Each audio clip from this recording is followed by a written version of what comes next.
welcome back, everybody. It's time once again for another episode of the Pedego Podcast, as we ride along on the e-bike revolution with the entrepreneurs behind this movement and the love stories of those just riding along. And today, well, we've got a love story that you're going to love. I already like the part of it I've heard so far. It's quite a dramatic tale here with our guest from Chicago. I want to make sure I don't say it like too many Midwesterners mispronounce it. Chicago. We've got Tom Zanatti. Tom Zanatti, welcome. Thank you, Paul. How you doing?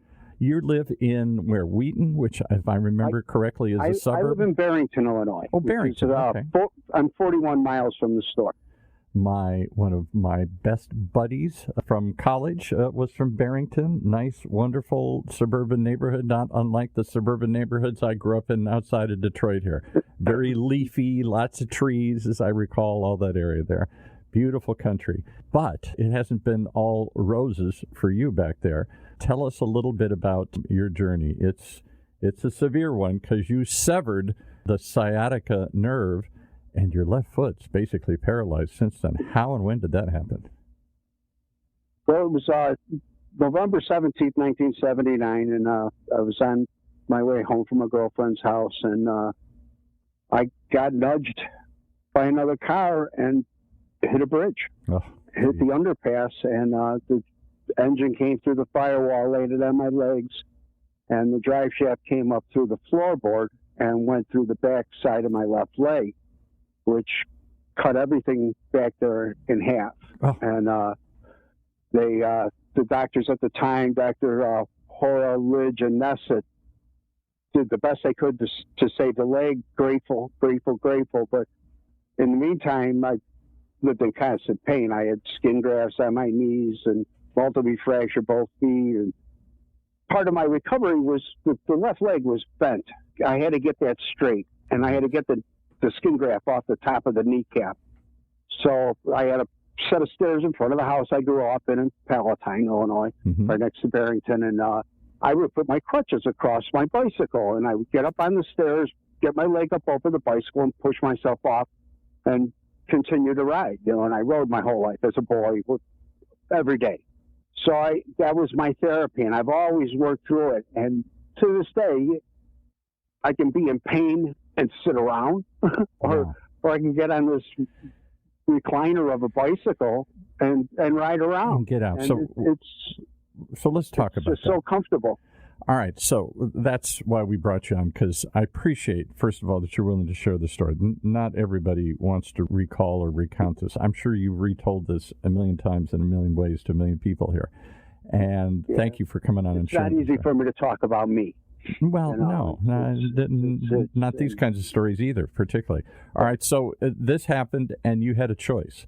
I can be on crutches. I can stay home. I can be in pain. I am in pain. Or I can try and work through this. Was riding just a mental therapy, or did it help the leg in any way? Oh, without a doubt, with the circulation and the mental therapy end of it, yes. But the physical part, with the cardiovascular, you're still using your hands and your shoulders, and you got your stomach muscles contracted, and you're out there riding. And But this is Chicago, which has got the worst weather in the Midwest. I mean, if you want to see snow, go to Chicago. I grew up in Minnesota. That's also bad.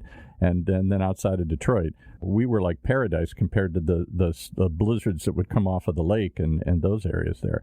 So did that limit the amount of months? Is this just a summer activity, and the rest of the time you're stuck indoors? Depending if they have the roads opened up. There's times when I've been able to ride in the winter. It's crazy. 2 years ago on December 22nd, I was riding my bicycle. It was 55 degrees. Yeah, well, the weather is changing everywhere. That's for sure. It's amazing. It's not like it used to be. So I pretty much can bike all winter long. In March, I was out there early and stuff, and I was riding along the Fox River Trail here in Illinois, not far from my house, 17 miles, I think I'm there. I was dogging it. It hurt. I felt like I was doing more damage than good. Oh, yeah. I was really, it hurt. It was doing more damage than I wasn't helping myself. I'm 61 years old now. And I was going to ask, I was afraid to ask, you're a man of a certain age, as am I. And I made up my mind that day. I stayed at a hotel 50 miles from my house or whatever, 40 miles from my house. And then the next day I started searching for electric bicycles, pedal assist bicycles. And then I came across Karen at Pedego, and she made arrangements for me to come in the next day and meet with her to look at bicycles. And I knew that I was, because of how my legs felt, wasn't going to be able to do it again this year without help. I knew I was going to walk out with a bicycle. I knew I was going to walk out with saddlebags. My mind was made up that I needed help, but I lucked out. I feel like I lucked out with the help that I got there and the service. And well, we'll go through that in a minute. I want to hear the story of how they got you on a bike. This idea first is that, did you have any reluctance? Because we've heard too many people come on and say, I'm a serious biker. This isn't serious. This is just for, I don't know, this is just for old people or kids or for fun. It's not really bicycling. Did you have any feelings of that at all? No, because I have combined bird watching and bicycling my whole life as well. Okay. And so I'm a big birder. I get to spots by bicycle that other guys can't get to, Not that I'm off-roading, but I'm able to get to the areas and be in solitude with birds. As I remember the area, there are tons and tons of migratory birds that come down from Canada at certain times of year or go back up. I smile because I knew lots of people that were into birds. Oh, my dad used to have bird feeders all over because you get these big lots back there in the Midwest. It seemed like every tree had a bird feeder on it, so I get it. All right, so now you're out in nature and you decide really quickly that you're going to get an e-bike. What was it that attracted you to this store and to, was her name Karen? Is that it, the dealer there? Yeah, she's one of the owners. There's two couples that own the store. Just very little research. And as soon as she called back and that was it. I didn't call anybody else. Being honest, I didn't research it beyond that point.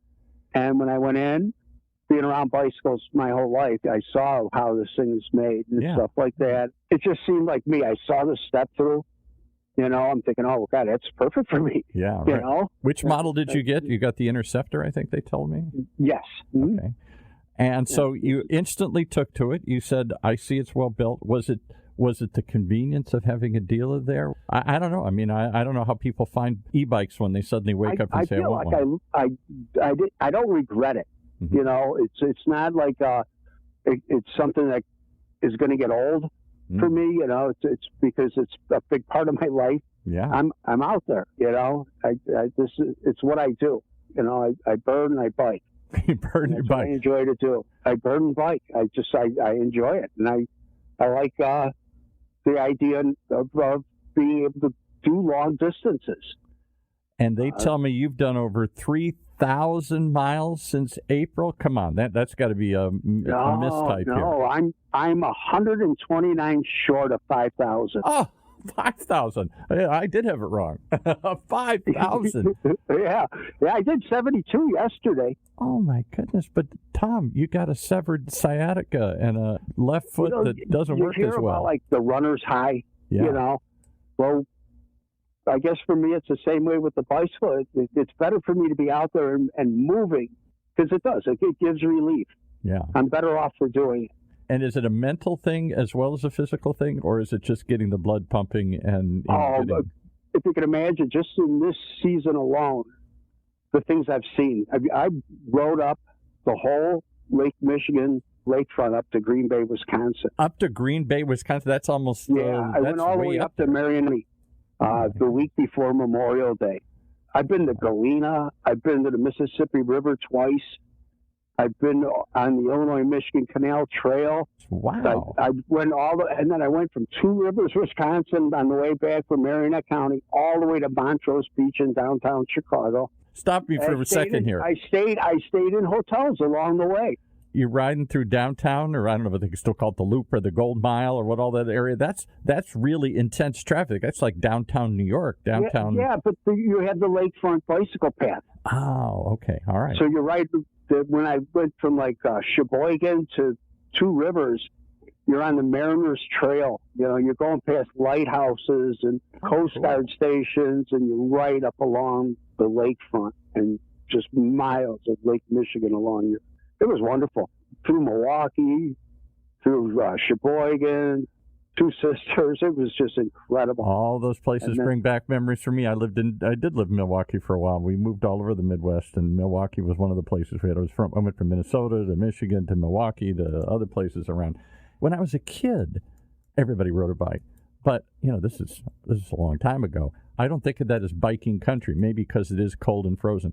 But you're telling me lots and lots of trails, lots of places to go. Is this a biking-friendly place? Well, to a point, but you got to know your way around. Lake Michigan from my house is 27 miles, the shortest route, down Route 68, Dundee Road, straight to Lake Michigan. But if I cut out of my house, cut through Deer Grove, come out of Palatine Hills Golf Course, cut through their bicycle trail, I can get under Route 53 and then get over to Dundee Road, and for 20 miles straight down to Lake Michigan, there's sidewalks the whole way. Wow. Yeah, see, there you go. So I don't have to get on the road. I go past the Chicago Botanic Gardens. Their gift shop is 25 miles from my house. You know exactly. Chicago Botanic Gardens.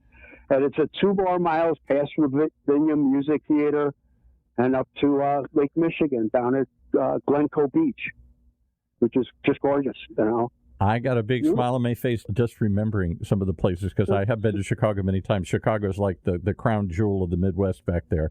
Everybody hangs around. There's lots and lots of lakes like there is everywhere, but the lake, Lake Michigan. I didn't know you could go that far up the lake, all the way. I mean, Green Bay, Wisconsin, that's there's hours. A trail straight down Green Bay, and then now it's bicycle-friendly through Evanston on Sheridan Road.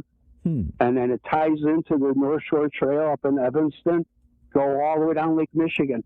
I haven't been on it, but there's a new pedestrian bicycle ramp that are separate that go up and over the Chicago River there. Oh, I haven't been on that part. I was going to say, because I would think there'd be lots of obstacles in the way, but they've made it more bike-friendly, like so many big cities and metropolitan areas have. All right, so does the e-bike let you keep going because you're getting to be of a certain age and it's getting harder, or does it let you go farther, or both? It's allowed me to be back out there. Yeah. To continue to do the things I like to do. So how many miles are you going to put on this sucker? I had in my notes, they said, well, I think he's ridden 3,000 miles since April. You said, no, it's 5,000. You're going to ride 100,000? You're going to ride around the world? I mean, how far are you going to go on this thing? I'd love to do Route 66. Yeah. I would love to do it. Go down to the Gulf of Mexico. There's a trail down the Mississippi River. It's an old railroad trail.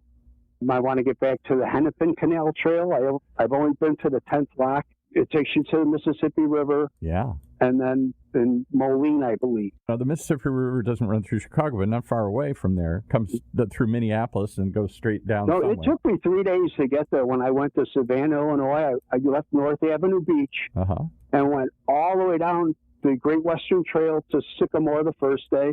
And then I went to... be telling me any city. I'm just nodding. Oregon, Illinois, on the Rock River. And then from Oregon, I went to Savannah, Illinois, on the Mississippi River. And I did that Easter weekend. Went up to Galena, Illinois, which is gorgeous. Yeah. And then back through Elizabeth and Stockton.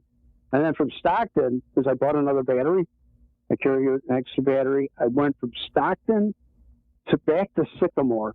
In one day, I did 104 miles. In one day. Oh, my God. All right, so here's my last question. When you're out on the road, and I'm assuming you're doing this solo for the most part, or do other people ride along with you? Yeah, I've been by myself, yeah. All right, so you're out on the road, long distances, beautiful trails, along old canals, old railroads, along the rivers, along the lakes and stuff. Churches. The history is just incredible. All right, so what do people say when they see you riding by?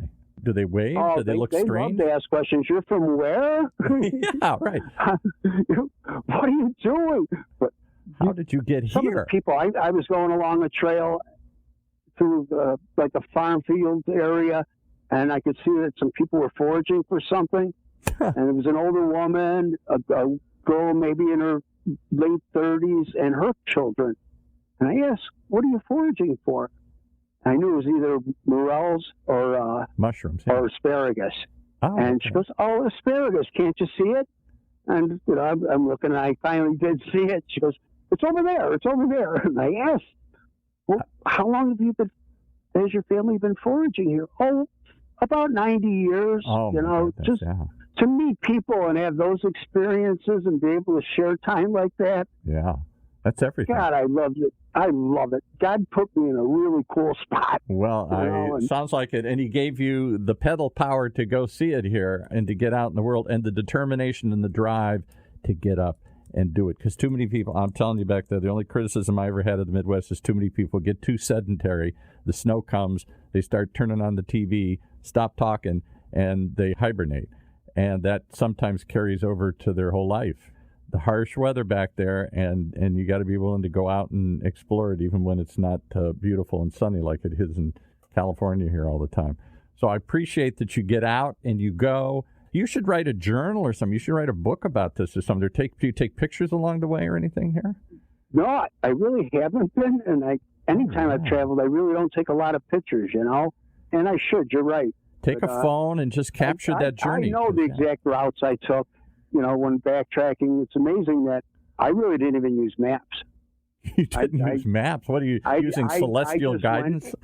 by direction and instinct on which way I was going. Oh, my goodness. You know, Lake Michigan's on my right, and I'm going north, you know. You're like one of the pioneers. Every dead end, every lighthouse, every no outlet, every little stone house, every giant stone house, through Kohler and Whispering Winds and the state parks, Schultz Audubon Nature Preserve. I felt like I was migrating with the birds. My image is of the pioneers crossing the plains, the people that first came across there, or the people who first lived. I mean, these go back to the early days of the country here, these neighborhoods that you're riding through here. Well, thank you for letting us ride along. I hope you keep going, and I hope you'll chronicle the journey along the way, because I think other people would be inspired and like to ride along with you, even if it's only virtually, even if it's only vicariously. I think you're an inspiration to a lot of people who otherwise would give up and say, the heck with it. Instead, you're like, heck no, let me go. And thank goodness you got a little extra assist so you can keep going farther and further into your years and further on the road as you go further and further with your Pedego bike here. Amazing stuff. Thank you, Paul. Thank you for sharing it with us here today. Give us a shout out again for the store where you got this from. I'd love to hear their perspective on this, what they thought when you walked in the door. I'd love to hear their side of the story. I don't think they were sure I was serious at first. I wanted to get saddlebags. I asked Karen on the phone, do you have saddlebags to go over the back of the bicycle? Yeah. And she goes, yes, we do. And I packed the bag. I had fleece-lined pants on when I showed up and I got dropped off. I took a cab there. I knew I was going to buy a bike. You're going home with the bike, yeah. I put my stuff in the bag. I get, socks and underwear and everything all packed. I knew I was going to do this, and I rode from the store is on the Illinois Prairie Path. So I took the Illinois Prairie Path to the Fox River Trail, which is like 14 miles from their store, I'd say. Gee. And then I went north on the Fox River Trail and went all the way up to McHenry and had the charger with me. I went to a hotel, charged it up, and I kept the room for an extra night. So I continued my way up to the Wisconsin border in Genoa, Illinois, and then back to McHenry. That's when I decided I was going to need another battery. Yeah, right. Because 50 miles wasn't going to be enough. Yeah. It seems like a lot, but, when you're out there and you're enjoying it, you're zoned, you want to do more, I just want to keep going. Well, I'd like to keep going, but we've run out of time here again. So thank you, Tom Zanotti. Zanotti? I knew I was going to miss it. Zanatti's fine. Zanotti, okay. Like Cincinnati. Tom Zanotti. Yeah. Thank you for letting us ride along. Share your stories. It's an inspiration, and what a kick to hear your story. I really do think you should chronicle some of this stuff and take some pictures, put it on give it to the store, let them put it along here, because I'm sure they're just scratching their heads saying, this guy did what? He packed a bag, and he's taking a bike home, and he's going to ride like 50 miles the first day? That doesn't happen every day. Thank you so much for coming on the Pedego Podcast. Have a great day. Well, there you have it, folks. If that doesn't inspire you to get out on the road, I don't know what will. So many stories like that, so many people riding along, changing the lives and those around them. Join us for another episode of the Pedego Podcast as we explore the e-bike revolution and the entrepreneurs behind the movement and the love stories of those riding along. Brought to you by Pedego Electric Bikes. For more information, just visit pedego.com. That's Pedego, pedego.com.